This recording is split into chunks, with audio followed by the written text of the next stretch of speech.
20,000 Leagues Under the Sea is not an unknown movie. It gets a lot of attention, and whenever somebody mentions the name, they either think of the book or this version. But I do feel bad as a lot of modern audiences seem to dismiss it, and to be honest, I can kinda see why.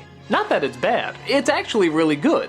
But when you have something as adult and groundbreaking as 20,000 Leagues Under the Sea, and then you have the name Walt Disney attached to it, yeah, a lot of people seem to think that it's gonna be a musical or corny, and honestly, it's very adult. And when I say adult, I don't mean trying to get the PG-13 rating up by having swear words and gore and, I don't know, whatever the hell Pirates 3 did. I'm talking about actual adult characters, actual grown-ups, actual good dialogue, actual intriguing ideas. Yeah, remember those? You could still get away with that with a G rating, and still have it be a live-action film.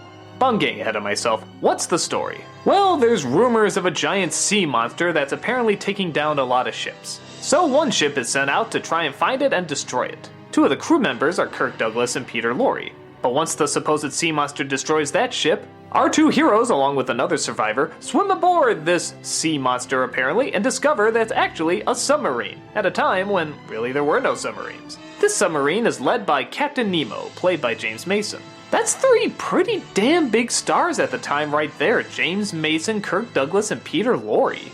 All very distinct in their acting styles and work off each other very well. What's Nemo's plan? It turns out he's sick of humanity and the world, so he decides to retire to the sea.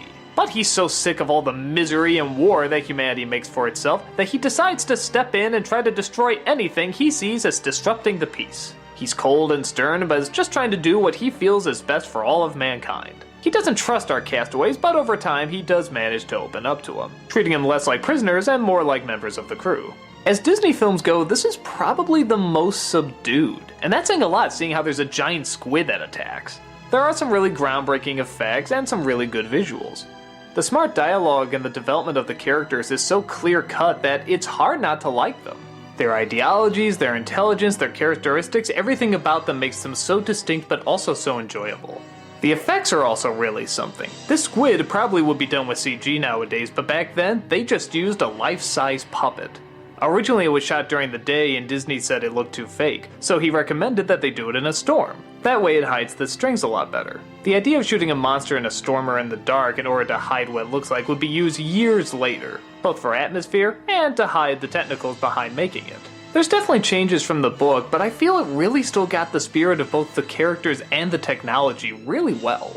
And even when they're doing something as silly as fighting a giant squid or using electricity to fight off these natives, it still works because of the dedication of both the atmosphere and the actors.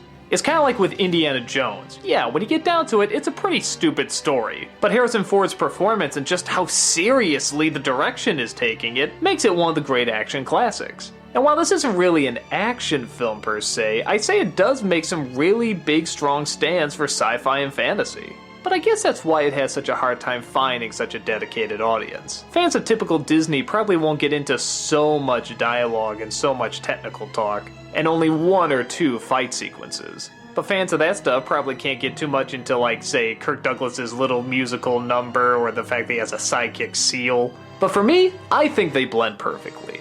It has just enough to keep kids from falling asleep, but it also has just enough for the parents not to change the channel. I think it's a good mix, even if it does lean more towards the adult side, which, now that I'm adult, I find I like even more. It's got good adventure, good actors, and good talent telling one of the most famous sci-fi stories of all time. I say it's definitely worth checking out.